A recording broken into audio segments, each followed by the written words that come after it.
as you know, we're the Motor Mates. We were supposed to have this truck running for this video, but we ran into a little tiny problem, and I'll let Danny tell you about that. While Carrie and I were putting the motor in, we had the chain running across. I didn't realize it was on the fuel rail, and it bent the fuel rail. You might be thinking, big deal, just go buy another one. The problem is these 2 9s are hard to find.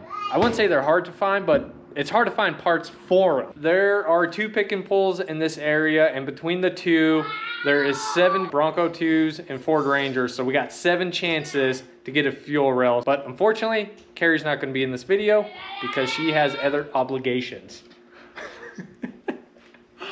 Yeah, you won't see me in this one, but you guys will for sure be seeing me in the next one. So we found a Bronco 2 out of the 7. It has it, but somebody cut the line. But we have a way of fixing it. We're going to town. Get that thing down. Remember, always take the bolts. Yes, we want every bolt.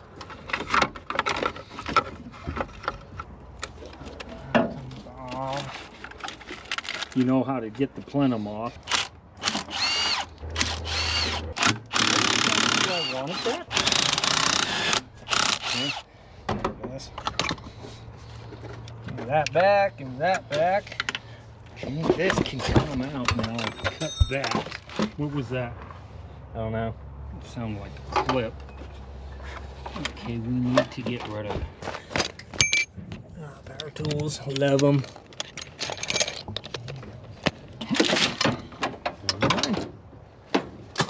Okay, like this.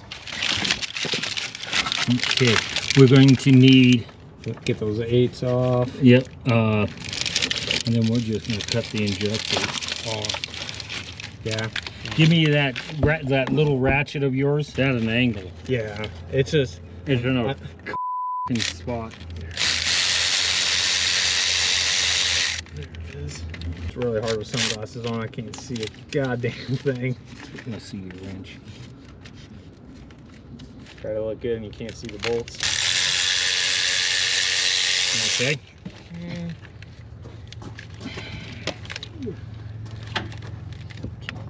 Go.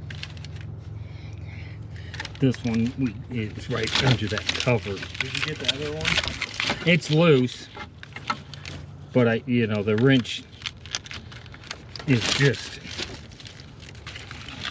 Where's those dikes? I've had enough already of this wiring. So we don't lose that little 1/4 inch. That's all my snap-on. Okay. Oh, you got big ones? Yep. I'm gonna show you how to take care of this. I come prepared. I'm tired of fighting this loom.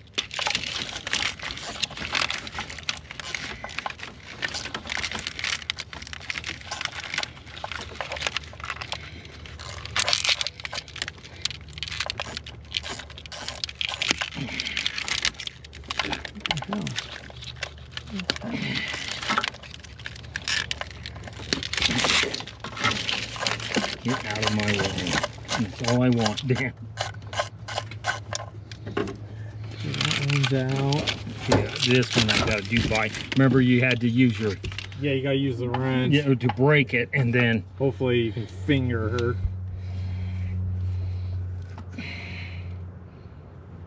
what size is that? Should be an 8. It's not that size. What do you got? 8. That's it.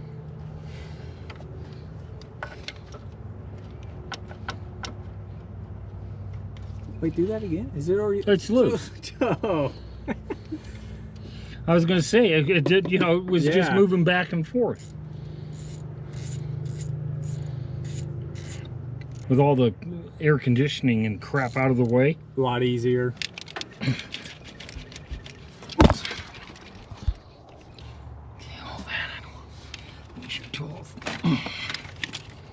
Okay, now Snip off.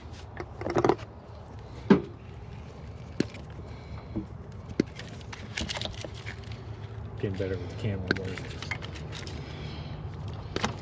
Yeah, see, what we're gonna do is cut it right here, Dan. That's gonna do it. We got the rail.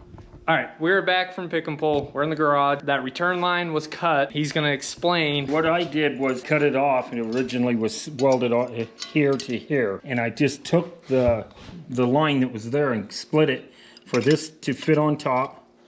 And it's now just like the original, but I have a nice place to weld. I belled it out where it fits over the pipe. Right. So now all I have to do is weld. It ain't a butt weld anymore. Yeah. Butt welds are the weakest welds. And they're hard to weld on tubing. Yes, they are. Now, I'm no professional welder, but I can throw down a bead.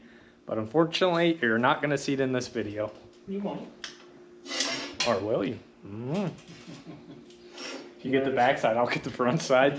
I'll get the easy one. Don't burn a hole through the tube. I never burn holes.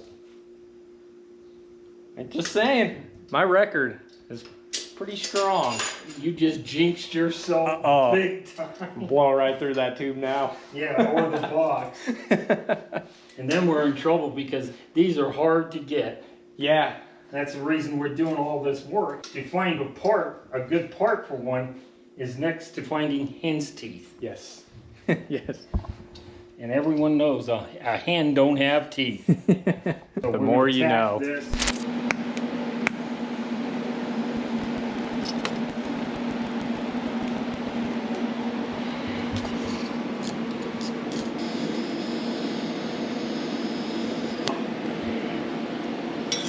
Now that the fuel rail is masterfully welded, it's time to get it on the truck.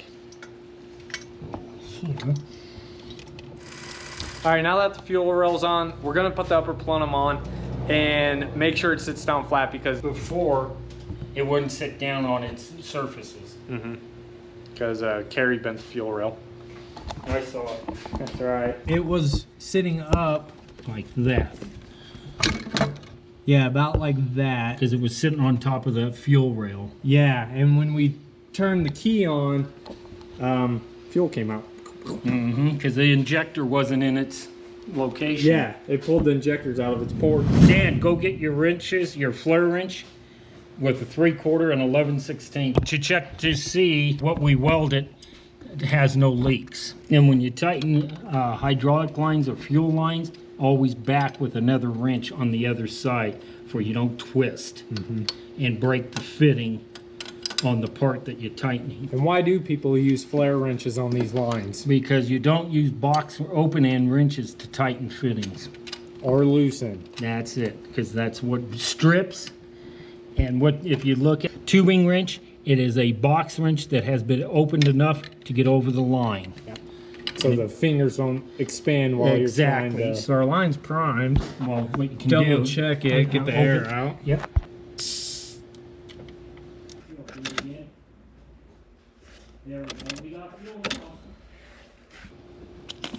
Oh, fuel pressure. It's got money shot it. Okay. Now just leave the key on. Key on? Yeah. Okay. Now you look for leaks. Yeah, we got no leaks. No drippy drip. Fuel line's on, it doesn't leak. Be sure to tune in next week when we get this thing running and you guys can see it drive.